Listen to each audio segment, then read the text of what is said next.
Türkmenistan'ın bir kanun prezidenti Gurbanguly Berdimuhamedov. Seni Türkmenistan'ın halkı islanok, senin oğlun Serdar Berdimuhamedov hem Türkmenistan'ın halkı yurttaşında gezip gören, içinde gezip gören hiç kim sizi islanok. İstemeyersin. Sende adalet yok. Sen zalimsin, diktatörsün, bir gestapasın. Yaşacık çempionumuzu öldürdün. Öz atanı elin bilen toprağa verdin, elin bilen mazara koydun. Yöne Türkiye'de neçe sani yaşacık oğlanlarımız öldü. Şon cenazasına en atası hiçem gelip bilmedi. Onu da sen günahkar. Şu yerde Türkiye'de iyesizlerin mazarında kaldı. Çağacıklar. Öz Türkmenistan'ımıza koyu bilmedik. Onu da hemmesine sen günahkar. Türkmenistan'na Süleyman Tursunbayev'i elin bilen vahşilerce öldürttün. Çağacık gözü görmedi. Kellesinin sünklerine çelli ezim ezdin.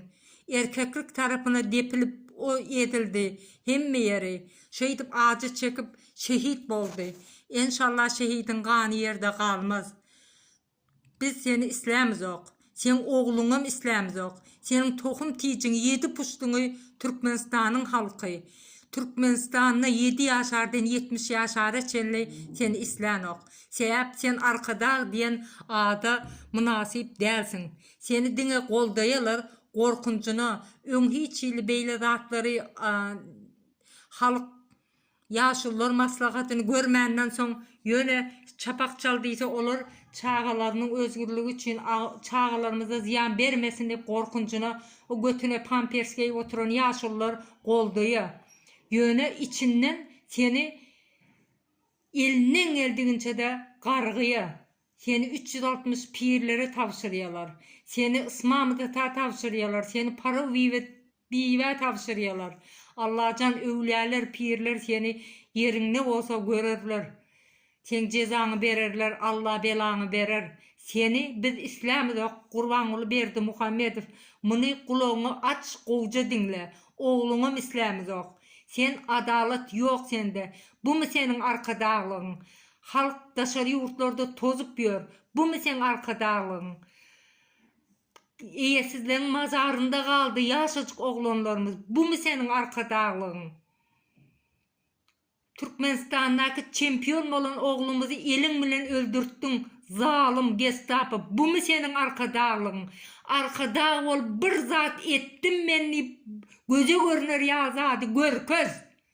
Ondan sonra özüne arkadağ deydir. Ön biri geldi. Özün Türkmen maşı deydirdi. Türkmen maşı değil o haram maşı.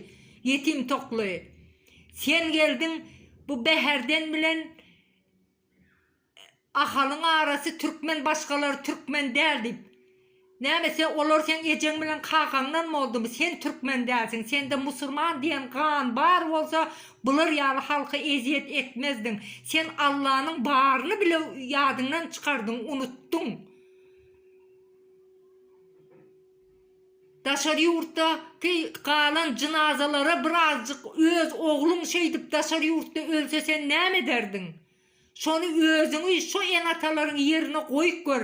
Men çağam daşarı yurtlarda iyesizliğin mazarına kalsa men ne ederdim deyip her kimi acı çektirin vaktin özünü şu enatanın yerine koyup gör. Süleyman'ın enatasının yerine özün koyup gör.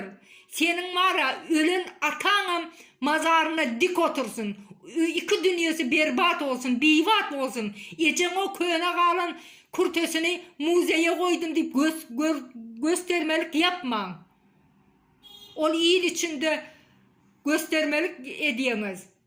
Senin nehil adamdığını, nehil zalimdığını, nehil diktatırdığını ehli halk Türkmenistan'ın, bütün Türkmenistan'ın halkı sen tanıya.